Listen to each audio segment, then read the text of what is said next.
Hello everyone, तपाईहरुलाई Nepal online स्कुलमा स्वागत छ। आजबाट हामी एसईई प्रिपरेसन क्लासेसहरु स्टार्ट गर्न लागिरहेका छौं र आज एसईई प्रिपरेसन क्लासेसको पहिलो क्लासमा हामी साइन्सको च्याप्टर 1 फोर्सको बारेमा स्टडी गर्न गइरहेका छौं। तपाईहरुले अब धेरै फोर्सको बारेमा स्टडी गरिसक्नुभयो हैन। नेपाल अनलाइन स्कुलमा पनि क्लास 10 को फोर्सको कुराहरु तपाईहरुले स्टडी गरिसक्नु भएको छ हैन। फोर्सको क्वेशन्सहरु पनि सल्भ गरिसक्नु भएको छ है। तर आजबाट हामी एसईई को लागि चाहिने कसरी फोर्स च्याप्टर स्टडी गर्ने ताकि फोर्सबाट आएको क्वेशन्सहरु हामीले राम्ररी सल्भ गर्न सकौं। त्यसैगरी सल्भ गर्ने मात्रै हैन, त्यहाँ भएको टोटल मार्क्स नै के गर्न सकौं त हामीले लिन सकौं। त्यसरी चाहिँ हामी आज फोर्स च्याप्टर हेर्न गइरहेका छौं। ल तपाईहरुले आफ्नो कपी पेन लिनु होला। तपाईहरुले पक्कै पनि स्टडी गरिसक्नु भएको छ हैन। फोर्सको कुराहरु त पहिले पनि स्टडी गरिसके नै हो, त्यही पनि आज थोरै भिन्न तरिकाले स्टडी गरौँ भनेर हामी आज आएको छौं है त। कपी पेन निकाल्ने, अब लेख्न थाल्ने है त। सुरुमा फोर्स हामी सर हेरौँ फोर्स भनेको के हो भन्ने कुराहरु क्लास 8 9 मा पनि पढ्दै नै आएको छौं। 6 7 8 9 मै पढेर आएको कुरा है त। फोर्स भनेको के हो त? Push or pull of an object हैन। सिम्पल कुरा के हो? फोर्स भनेको पुश अर पुल। अब सरले भन्नुहुन्छ पुश अर पुल। यहाँनेर दुई शब्दले पुरै ब्रह्माण्डलाई के गरिरहेछ त? हल्लाइरहेको हुन्छ है त। यो दुई शब्दमा नै पुरै ब्रह्माण्ड चलिरहेको हुन्छ, किनभने कुनै पनि फोर्स होस्, जस्तो प्रकारको फोर्स होस् हैन, त्यो मार्सबाट आएको होस्, जुपिटरबाट आएको होस्, प्लुटोबाट आएको होस्, त्यो फोर्सले गर्ने भनेको अन्तिममा पुश अथवा पुल गर्ने हो हैन। सबैभन्दा सिम्पल भाषामा भन्नुपर्दा फोर्सले गर्ने काम यति नै हो। यो भन्दा ज्यादा फोर्सले नगर्न सक्थ्यो, नगर्न सक्नेवाला छ, नगर्न नै सक्छ है त। तर अब यहाँनेरि हामी डिटेलिङमा जान्छौं। पुश अर पुल गर्यो, तर के सबै पुश अर पुललाई फोर्स भन्ने त? मैले भित्तालाई ठेले यसलाई यसरी हाने भने यो फोर्स हो त? हुन पनि सक्छ हैन। भित्तालाई ठेल्दाखेरि त्यो फोर्स हो? हुन पनि सक्छ अहिलेको लागि हैन। अथवा म कुदिरहेको छु अथवा गाडी कुदिरहेको छ, त्यो फोर्स हो कि होइन? नहुन पनि सक्छ नि हैन। ल फोर्स भनेको पुश अर पुल भनेर भनियो। यहाँनेरि अब हामी भित्र छिर्यौं भने के हुनुपर्छ त? यो पुश अर पुलले चाहिँ त्यो बडीको केमा चेन्ज ल्याउनु पर्छ? स्टेटमा चेन्ज ल्याउनु पर्छ। अर्को एउटा टर्म स्टेट है। हामीले स्टेट अफ म्याटर्सहरु भनेर पनि स्टडी गर्छौं। यो पुश अर पुलले चाहिँ कुनै पनि बडीको स्टेटमा चेन्ज ल्याउनु पर्छ। अब स्टेट भनेको दुईटा स्टेट हुन्छ बडीको, कि रेस्टमा हुन सक्छ कि मोसनमा हुन सक्छ। यो दुईटा स्टेटमा मात्रै त्यो बडी हुन सक्छ, कि रेस्टमा हुन सक्छ कि मोसनमा हुन सक्छ। अब कस्तोलाई रेस्ट भन्ने, कस्तोलाई मोसन भन्ने हैन। अब कुनै बेला गाडी भित्र बसिरहेको छ भने जो मान्छे रेस्टमा छ बाहिरबाट हेर्दा त्यसलाई नि मोसनमा देखिन्छ हैन। हो त्यस्तो कुराहरु भइरहेको हुन्छ। त्यसैले कस्तो चाहिँ रेस्ट हो, कस्तो चाहिँ मोसन हो त भन्दा यसमा हामीले फ्रेम अफ रेफरेन्स लिन्छौं। फ्रेम अफ रेफरेन्सको कुरा हुन गयो। फ्रेम अफ रेफरेन्स भनिसकेपछि कसको आधारमा हामीले मोसन चेक गरिरहेको छौं त्यो नै हाम्रो के हुन जान्छ त? रेस्ट अर मोसनको कुरामा हुन जान्छ। भनेपछि यो सबै कुरा केमा डिपेन्ड हुँदो रहेछ? फाइनल्ली फ्रेम अफ रेफरेन्समा डिपेन्ड हुँदो रहेछ। कुनै कुरा रेस्ट अर मोसन भनेको त्यसको स्टेट भयो। स्टेट चेन्ज गर्नको लागि हामीले फोर्स युज गर्नु पर्यो र त्यो फोर्स लागेको छ कि छैन भन्ने कुरा हाम्रो फ्रेम अफ रेफरेन्समा डिपेन्ड गर्दो रहेछ। यति कुरा क्लियर भयो हामीलाई है। फ्रेम अफ रेफरेन्स भनेको कसले मोसनलाई अब्जर्भ गरिरहेछ अथवा कसले जुन बडी हेर्नु पर्ने हो त्यो बडीले हेरिरहेछ। अब तपाईले यहाँनेरि मलाई आफ्नो स्क्रिनमा हेर्दाखेरि रेस्टमा देखिराख्नु भएको छ है। स्क्रिनमा हेर्दा रेस्टमा देखिराख्नु भएको छ हैन। तर तपाईले अब पृथ्वी बाहिरबाट मलाई हेर्नु भने मोसनमा देख्नुहुन्छ हैन। हो त्यस्तो कुरा आउँछ यहाँनेरि कि कहाँबाट हेरिराख्नु भएको छ, आफू कस्तो स्थितिमा हुनुहुन्छ त्यो अनुसार हुन्छ। फेरि सर अब मेरो स्थिति चाहिँ कसले जनाउँछ भन्ने कुरा भन्न आउन सक्छ हैन। अब म मोसनमा छु भन्ने कुरा चाहिँ कसले बताउँछ त? म मोसनमा छु भन्दाखेरि अर्को मोसनमा हुन सक्छ अथवा अर्को रेस्टमा हुन्छ। हो यस्तो खालको धेरै गन्जागल हुन सक्छ। यहाँनेरि हामीले सपोज मात्रै के गर्नु पर्यो भने यो फ्रेम अफ रेफरेन्सको कुरामा बुझ्दाखेरि जुन चाहिँ हिडिरहेको छैन है त, त्यहाँनेरि हामीले एउटालाई चाहिँ मान्नै पर्ने हुन्छ कि ल यो चाहिँ हिडिरहेको छैन है, यो चाहिँ त्यहाँनेरि बसिरहेको छ। जस्तै यो गाडी अगाडि हिडिरहेको छ भने यहाँनेरि एउटा मान्छे गाडीको पोजिसन अनुसार यसको पोजिसन चेन्ज भइरहेको छैन। ठीक छ। यदि गाडी अगाडि हिँडिरहेको छ, यो चाहिँ गाडी अनुसार यसको पोजिसन चेन्ज भइरहेको छैन भने यो केमा हुन्छ त? रेस्टमा हुन्छ। यसले हेर्दा यो रेस्टमा छ, हामीले हेर्दा यो रेस्टमा छ। अब ऊ पनि हिँडिरहेछ, गाडी पनि हिँडिरहेछ भने त्यो डिफ्रेन्ट कुरा हो, ठिक छ। यदि यो फ्रेम अफ रेफरेन्स अनुसार बडीको पोजिसन चेन्ज भएन भने रेस्टमा भयो। यदि यो फ्रेम अफ रेफरेन्स अनुसार बडीको पोजिसन चेन्ज हुन्छ भने मोसन भयो, ठिक छ। भनेपछि फोर्सले के गर्नु पर्यो भने यदि कुनै बडी मोसनमा छ भने त्यसलाई रेस्टमा लान सक्नु पर्यो, अथवा धेरै मोसन दिन सक्नु पर्यो, अथवा रेस्टमा छ भने त्यसलाई मोसनमा ल्याउन सक्नु पर्यो, ठिक छ। हो, यहाँबाट बुझ्न सकिन्छ। त्यसैले भित्ता ठेल्दाखेरि तपाईँले फोर्स त लाउनु भयो होला, तपाईँ थाक्नुहुन्छ, तर साइन्सको टर्म्समा त्यो फोर्स हुने भएन, किनभने बडीको पोजिसनमा केही पनि अन्तर आएन, अथवा बडीको जुन स्टेट छ त्यो स्टेटमा केही पनि चेन्ज हुन गएन, ठिक छ। यो नै हाम्रो के भयो त? फोर्सको डेफिनेसन अथवा फोर्सको कुरा भयो, ठिक छ। यति कुरा बुझिसकेपछि तपाईँले फोर्सको लगभग सबै चाहिने कुराहरू जुन छ सबै कुरा बुझिसक्नु भएको छ है त। यही नै कुराहरू मेनली फोर्समा बुझ्नुपर्ने कुरा हो। अब क्लास 10 मा हामीले स्टडी गर्दाखेरि के पढ्छौँ त भन्दा फोर्समा हामीले स्पेसल टाइप अफ फोर्स जुन चाहिँ ग्रेभिटेसन हो,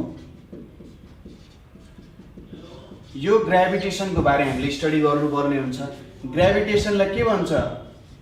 गुरुत्व बल भनेर भन्छ, अथवा गुरुत्व आकर्षण। मेरो नेपाली अलिकति कमजोर छ है। गुरुत्व आकर्षण यसरी नै लेख्छ होला, यहाँनिर स भयो, षड्यन्त्रको स। गुरुत्व आकर्षण बल भनेर भन्छ। गुरुत्व भनेको ग्रेभिटी, आकर्षण भनेको के हो त? तान्ने भने जस्तो, ट्र्याक्ट गर्ने भनेर भन्छ नि हामीले होइन, गुरुत्व आकर्षण बल भनेको। अब के भयो भन्दाखेरि यसको भन्दा थोरै हिस्ट्री छ, रमाइलो पनि गर्नुपर्छ क्लासमा। खालि होइन यार पढेको पढाइ, सरले त खालि पढाएको पढाइ मात्रै गर्छ जस्तो हुनसक्छ, ठिक छ। थोरै कुरा गरौँ। गुरुत्वाकर्षण बल। अब गुरुत्वाकर्षण बल कसरी आयो? हिस्ट्री हेरौँ थोरै। पहिले अब ग्रिकहरूले के भन्थ्यो त भन्दाखेरि सूर्यको वरिपरि चाहिँ पृथ्वीहरू, अरू ग्रहहरू घुम्छ। अब हामीले बाहिरबाट हेर्दा त्यस्तै देखिन्छ होइन। सूर्यले आफ्नो पोजिसन चेन्ज गर्छ, दिनमा पूर्वमा हुन्छ, रातमा पश्चिमतिर गइरहेको हुन्छ, पोजिसन चेन्ज गर्दै गर्दै। अरे यार यसो हेर्दाखेरि त यो सूर्य पो घुमिरहेको रहेछ त पृथ्वीको वरिपरि। त्यसै गरी ताराहरू पनि त्यस्तै छ होइन। ताराहरू पनि के हुन्छ त? रातमा मात्र देखिन्छ, दिनमा देखिँदैन। अब यसो नर्मल मान्छेले त भन्दाखेरि होइन यो ठिक कुरा हो, ग्रिकहरूले त्यो ठिक कुरा गरे हो कि सूर्य चाहिँ बिचमा छ, अरू सबै के छ त वरिपरि घुमिरहेको छ होइन। अब ढोका भयो होइन, यो ठिक छ। अब भगवान्ले पनि यही भन्नुभएको छ, पृथ्वीको वरिपरि सबै घुम्छ भनेर, त्यसलाई नै लेखिदिए, भगवान्को बाणी भनेर त्यसलाई लेखिदिए है। अब ठिक छ, आफ्नो ठाउँमा त्यो कुरा पनि गलत होइन। त्यसलाई चाहिँ 2400-2500 वर्षसम्म ठिक हो भनेर मानियो है, ठिक हो भनेर मानियो। त्यसपछि एकजना टाइको ब्राने भन्ने मान्छे आए। टाइको ब्रानेले निकोलस कोपेर्निकस सुन्नु नै भएको छ। निकोलस कोपेर्निकस आएर यसो हेर्थे आकाशमा राति राति भ्याएको बेला होइन, उनी पनि काम गर्थे, जब गर्थे। अनि राति राति यसो आकाशमा टौलिँदै हेर्थे होइन, स्टारको ताराहरूको पोजिसनहरू कता के हिँडिरहेको छ, यो सबै कुराहरूलाई यसो मिलाएर तिमीले के गरे त? स्टडी गरे। स्टडी गर्दा तिमीले के थाहा पायो भने अरे यार यो सूर्य चाहिँ बिचमा रहेछ, अरू कुराहरू यसको वरिपरि घुम्दो रहेछ भन्ने कुरा निकाल्यो तिमीले। अब अरूलाई त पाचै हुँदैन, पचेन, एकदम जे पाए त्यो कुरा गर्ने। यत्रो यहाँ हेर्न आँखाले देखिरहेको छ त, तेरो आँखाले देखेको अब तेरो आँखा फुटेको छ त, त्यस्तो त नहुनु पर्ने भनेर भन्छन् होइन। निकोलस कोपेर्निकसले मेरो कुरा ठिक हो भन्दै थिए, अब अरूले मानेनन्। टाइको ब्रानेले पनि हो यही ठिक हो भने। अब चर्चलाई रिस उठ्यो। पहिले त के थियो भन्दा राजा महाराजाहरूभन्दा चर्च पावरफुल थियो नि। चर्च पावरफुल हुँदा उनीहरूले के भन्यो भने त तँ जे पाए त्यो कुरा गर्दै मान्छेलाई भड्काउने भन्दै उनीहरूलाई जलाइदियो, टाइको ब्रानेलाई जलाइदियो है। प्रब्लम भयो। अब कुरा आइसकेपछि त मान्छेले सोध्छ एकचोटि होइन यो कोपर्निकसले भनेको ठिकै हो कि भनेर पनि भन्न सक्छ नि। त्यसपछि ग्यालिलियो बाजे आए। ग्यालिलियो बाजेले टेलिस्कोप बनाए है। टेलिस्कोप बनाएर यसो हेर्छन्। अब पहिले त के भन्यो त सबै पृथ्वीको वरिपरि घुम्छ, तर तिनले के थाहा पायो भने अरू ग्रहहरू पनि हुँदो रहेछन् भन्ने थाहा पाए। पहिले चन्द्रमालाई चाहिँ चिल्लो बल हो होइन, पुरै सिसाको बल जस्तो भन्थे, तर ग्यालिलियोले टेलिस्कोपबाट हेर्दा खाल्डो भेटे होइन। चर्चले त गलत कुरा भनेछ भनेर भने। पछि हेरे अरू ग्रह उपग्रहहरू सेटेलाइट्सहरू चाहिँ अरू ग्रहको वरिपरि पनि घुम्दो रहेछन्। घुम्दो रहेछ, ठिक छ भनेर तिनले पनि यो पनि चर्चले गलत भन्यो भने। त्यसपछि तिनले अब्जर्भ गर्दै जाँदा के थाहा पायो भने सूर्यको वरिपरि चाहिँ सबै ग्रह घुम्दो रहेछ। चर्चलाई यो कुरा पनि पचेन, तँ फेरि जे पायो त्यो कुरा गर्दै आउने भनेर नजरबन्दमा राखिदियो है, बाहिर निस्किनु नपाउने। पछि अन्धो भएपछि एउटा किताब लेखेँ है। र त्यो कुरा पछि चाहिँ मान्य पनि भयो कि चर्चले भन्यो हामीले गलत काम गरेर रहेछौँ, सूर्यको वरिपरि अरू ग्रहहरू घुम्दो रहेछ भनेर भने। यहाँसम्म त ठिक छ। अब पालो आयो न्युटनको है। बाजे के थियो भन्दाखेरि कलेज गए, एकदम खतरा मान्छे, एकदम छुच्चो मान्छे पनि हो न्युटन होइन। झगडा गरिदिइहाल्ने, पैसा पिटिदिइहाल्ने होइन, त्यस्तो टाइपको मान्छे। अब गए तिनी, अब जाँदाखेरि के भयो त कलेजमा अब यस्तै खालको हैजा लाग्यो, प्लेग भनेर भन्छ। प्लेग लागेपछि घर फर्किए। अब हो, अब सूर्यको वरिपरि अरू ग्रह त घुम्छ, तर घुम्छ कसरी होइन? त्यत्तिकै त घुम्दैन होइन। त्यत्तिकै तपाईँ काम गर्न सक्नुहुन्छ, खाना त खानु पर्यो नि होइन। हो, यहाँ पनि के भयो भने त सूर्यको वरिपरि अरू ग्रह अथवा केही कुरा एउटा कुनै अर्कोको वरिपरि कसरी घुम्न सक्छ त, त्यो कुरा पनि चाहियो। त्यो कुरा नभेटिसकेपछि न्युटन बाजेले सोचे होइन केही न केही त हुनुपर्छ यहाँनिर, कसरी त्यत्तिको घुम्न सक्छ भनेर सोच्दै थिए। कहानी के छ भने टुप्लुक एउटा छेउ माथिबाट खस्यो। त्यसले भनेर भने र तिनले थ्योरी निकाले के को? ग्राभिटेसनको थ्योरी निकाले। ग्राभिटेसन मात्रै होइन, ग्राभिटेसनलाई सपोर्ट गर्ने अरू 3वटा नियम, न्युटन्स 3 लज अफ मोसनहरू निकाले। यसलाई डिस्क्राइब गर्ने छुट्टै एउटा म्याथमेटिक्स क्यालकुलस तिनले डिफाइन गरे। यसको लागि बाइनोमियल थ्योरमहरू, बाइनोमियल एक्सपान्सनहरू के निकाले है।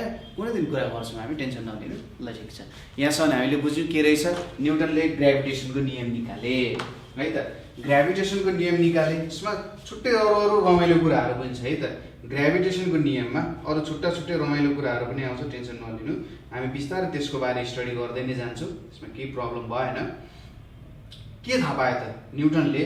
के थाहा पायो भने कुनै पनि एउटा ग्रह छ, यहाँनिर अर्को ग्रह छ, यसले के गर्दो रहेछ भने ठिक छ, यो एउटा ग्रह भयो, यसको पिण्ड होइन मास m छ, क्यापिटल M, यसको मास m छ।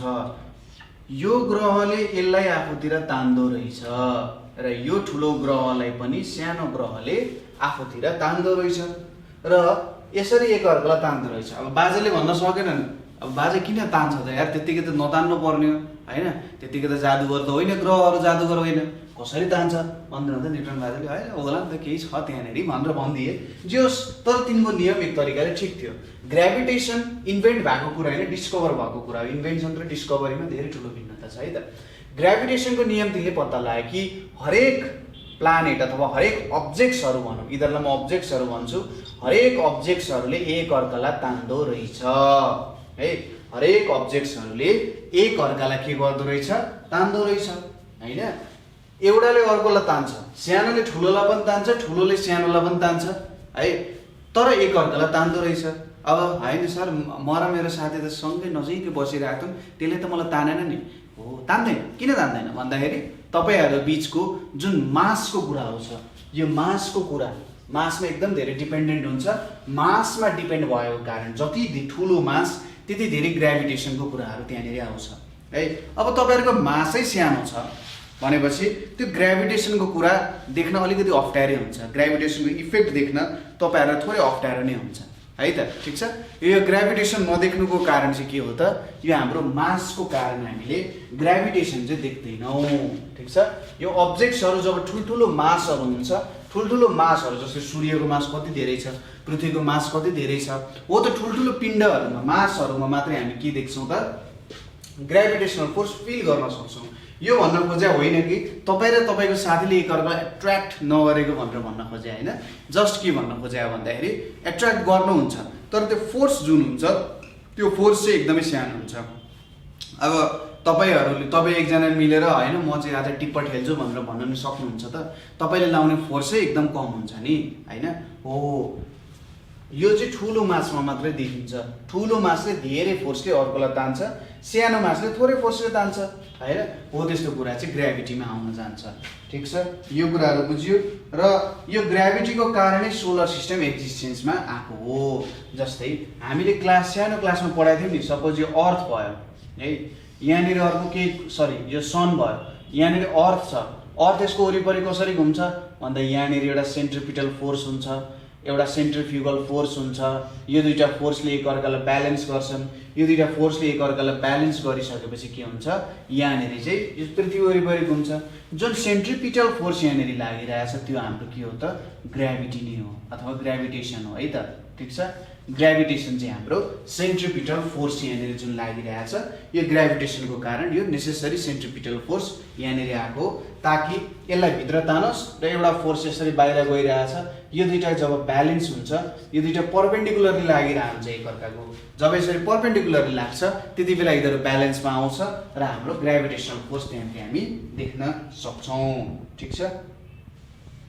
र हामीले देख्ने ग्राभिटी अर्को तरिकाले देख्न सकिन्छ। सर हामीलाई पृथ्वीले त तानिरहेछ, कसरी थाहा पाउने भन्दा तपाईँ माथि उफ्रिँदाखेरि के हुन्छ त, तपाईँ माथि उफ्रिँदाखेरि धेरै माथि उफ्रिन सक्नु हुँदैन होला। अब स्प्रिङ लाउनुहुन्छ भने धेरै माथि उफ्रिनु होला, तर त्यति माथि उफ्रिन सक्नु हुँदैन। किन उफ्रिन सक्नु हुँदैन त भन्दा जुन ग्राभिटी छ अर्थको अथवा ग्राभिटेसनल फोर्स छ, तपाईँ र अर्थको बिच ग्राभिटेसनल फोर्स लागिरहेको हुन्छ। सपोज यो अर्थ भयो, यहाँनिर तपाईँ उभिराख्नु भएको छ है, यहाँनिर तपाईँ उभिराख्नु भएको छ, तब जब तपाईँ उफ्रिनुहुन्छ है त, यहाँनिर उफ्रेर तपाईँ यसरी यो पोजिसनमा पुग्नु भयो अरे हैन, यो पोजिसनमा पुग्नु भयो भने के हुन्छ त, तपाईँ एउटा सर्टेन फोर्सले माथि उफ्रिनु भयो, फेरि पृथ्वीले तपाईँलाई तलतिर तान्न थालिहाल्छ। तान्न त हरेकचोटि तानि नै रहेको हुन्छ, तर जे होस् तपाईँको फोर्स र उसको फोर्स चाहिँ के हुन्छ, घटी बढी जस्तो हुन्छ है। त्यो घटी बढीकै कारण तपाईँ फेरि पृथ्वीमै आउनुहुन्छ र हाम्रो सोलर सिस्टमहरू सबै कुराहरू एक्जिस्ट हुनुको कारण के हो त, यो ग्राभिटेसनै हो है त, ठिक छ। अब न्युटन्सको हामी जस्तै अर्को एउटा इक्जाम्पल लिन सकिन्छ, समुद्रमा छालहरू आउँछ है। तपाईँले देख्नु भएको छ समुद्रमा छालहरू। समुद्रमा छालहरू कसरी आउँछ भने त्यसको मेन कारण अथवा त्यसको सबैभन्दा ठुलो कारण भनेको चाहिँ के हो त भन्दा हाम्रो जुन के अरे हाम्रो मेन ग्राभिटी छ, ग्राभिटीले चाहिँ पानीलाई माथि तान्छ, पानीले यसरी माथि तान्छ, पानी धेरै बेर माथि रहन सक्दैन, त्यो फुत्लोको फेरि तल झर्छ, सरी माथि तान्छ फेरि झर्छ, फेरि माथि तान्छ फेरि तल झर्छ यसरी। त्यही भएर त्यति बेला हामीले छालहरू देख्छौँ। समुद्रमा छालहरू देख्ने मेन कारण भनेको चाहिँ के हो त, ग्राभिटेसनकै कारण हो। अब हामी स्टडी गरौँ न्युटन्स ल अफ ग्राभिटेसन, अथवा हामी यसलाई भन्छौँ Newton's universal law of gravitation भनेर भन्छौँ है त, Newton's universal law of gravitation भनेर भन्छौँ। यसको लागि हामी सपोज गर्छौँ, के सपोज गर्छौँ भन्दा यहाँनिर एउटा मास छ, यहाँनिर अर्को मास छ। सपोज यसको मास क्यापिटल एम मानौँ है त, अथवा यसलाई m1 भनेर मानौँ, यसको मास हामीले m2 भनेर मानौँ। यो दुईटालाई मैले जोडेँ, यिनीहरू दुईटाको सेन्टर भयो, यो मासको सेन्टर भयो, यो दुईटाको सेन्टर बिचको डिस्टेन्सलाई मैले d भनेर माने, ठिक छ। दुईटा मास छ, दुईटा मास m1 र m2 भयो र यिनीहरू सेन्टर मैले थाहा पाएँ। सेन्टर थाहा पाएपछि के गर्न सकिन्छ, यिनीहरूको डिस्टेन्स d मैले माने। कुनै पनि दुईटा बडीको सेन्टरलाई हामी जो कति डिस्टेन्समा छन् भनेर हामी लिन्छौँ। यसले के भन्छ त भन्दा न्युटन्स युनिभर्सल ल अफ ग्राभिटेसनले के भन्छ भने जुन फोर्स यिनीहरू बिच लागिरहेको हुन्छ, दुईटा बिच फोर्स लागिरहेको हुन्छ, m1 ले m2 लाई आफूतिर तान्छ र m2 ले m1 लाई के गरिरहन्छ, आफूतिर तानिरहेको हुन्छ। अब जुन यहाँ फोर्स लागिरहेछ, यो फोर्स चाहिँ के हुन्छ, डाइरेक्टली प्रपोर्सनल टु दुईटाको मास। क्यापिटलमा लेखा रहेछ, स्मलमा लेख्दा नि केही फरक पर्दैन है। m1 इन्टु m2 दुईटाको मासको प्रोडक्टको रूपमा डिपेन्डेन्ट हुन्छ। त्यसैले यहाँबाट भन्न सकिन्छ यदि मास बढ्यो भने फोर्स बढ्छ, जति ठुलो मास त्यति धेरै ग्राभिटी हुन्छ र जति थोरै मास त्यति थोरै ग्राभिटी हुन्छ। र अर्को कुरा न्युटनले के पनि पत्ता लगायो भन्दा force is inversely proportional to 1 / डिस्टेन्सको होल स्क्वायर है। यसले के भन्छ त, मेरो डिस्टेन्स जति टाढा हुन्छ ग्राभिटी त्यति नै कम हुन्छ। यदि म टाढा टाढा छु, दुईटा प्लानेटहरू टाढा टाढा भयो भने ग्राभिटेसनल फोर्स पनि के हुन्छ, विक हुँदै जान्छ। नजिक छन् भने ग्राभिटेसनल फोर्स पनि स्ट्रङ हुँदै नै जान्छ, ठिक छ। यो दुईटा हाम्रो न्युटनको नियमहरू भयो। मास बढ्यो, दुईटाकै मास बढ्यो भने पनि भयो, एउटाको मास घट्यो भने पनि फोर्स घट्छ, डिस्टेन्स बढ्यो फोर्स घट्यो, डिस्टेन्स घट्यो, फोर्स बढ्यो, जति नजिक आउँछ फोर्स त्यति नै ज्यादा हुन्छ, त्यति नै कुरा भन्न खोजे हो। र यो दुईटालाई जोड्यो, यसलाई यो 1 भयो, यो 2 भयो, ठिक छ।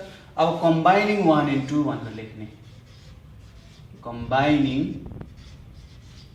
1 and 2 भन्ने के हुन्छ, force is proportional to m1 times m2 divided by d square हुने भयो, ठिक छ। यो दुईटालाई कम्बाइन गरेर लेखेको। अब हामी के गर्न सक्छौँ यहाँनिर, अर्को force equals to k times m1 m2 divided by d square हुन्छ, ठिक छ। अब यो जुन यो सिम्बोल छ, यो सिम्बोललाई प्रोपोर्सनालिटी भनेर भनिन्छ, प्रोपोर्सनालिटी भनेर भनिन्छ। यसले चाहिँ हामीले रेसियोको रूपमा दिइरहेको छ भनेर बुझ्नुपर्छ, ठिक छ। यो जुन प्रोपोर्सनालिटी छ यसले हामीले एउटा सर्टेन रेसियोको रूपमा दिइरहेको छ है त। अब यो रेसियोलाई हटाउनको लागि त तपाईँले एउटा कन्स्ट्यान्टली मल्टिप्लाई गर्नुपर्ने हुन्छ। जस्तै मैले एउटा कुरा लेखेँ a/b इक्वल्स टु 1/2 लेखेँ भने a को भ्यालु 1 हुन्छ,